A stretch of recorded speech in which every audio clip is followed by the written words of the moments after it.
Andre Dirrell is taking on some guy called Nick Brinson, who I've never heard of, on the undercard of Sam Solomon versus Jermaine Taylor. Andre Dirrell has been very inactive since the Super 6 tournament.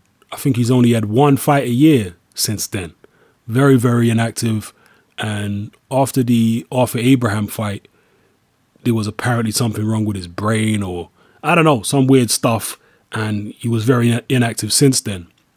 But a lot of cynical people, such as myself, were suspicious of the fact that him and Andre Ward were very, very good friends.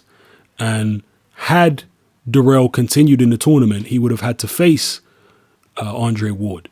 Right? Dirrell and Ward would have to face off against each other. And that's when Dirrell pulled out of the tournament. And since then, Andre Ward has gone on to dominate the super middleweight division. And Dirrell has gone missing. But now that Andre Ward has pretty much been maybe permanently shelved by his situation, his unfortunate situation with his promoter, all of a sudden Dirrell has now come back on the scene, albeit at light heavyweight. I believe this fight is going to be light heavyweight.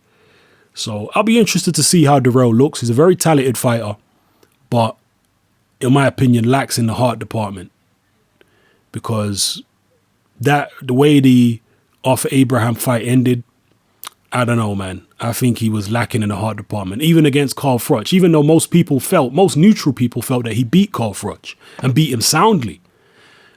He still showed moments in there where, I don't know, man,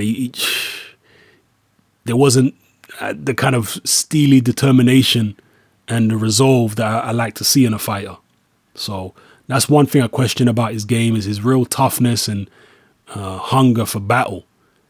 We know guys like Mayweather actually have it. Mayweather's been in there with tough guys and he's toughed it out. You know, he's been in situations where he's been hurt, but it doesn't dent his confidence. But Dirrell, as talented as he is, I don't think he's got that same kind of mental makeup.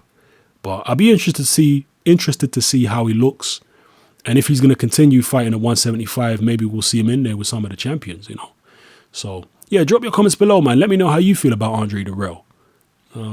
How far do you think he can go? Do you think he should drop back down to 168? Do you think there's more opportunities down at 168 for him now, since his friend Andre Ward is out of the picture? You know, or do you think he's better off at 175? Let me know what you feel in the comment section below.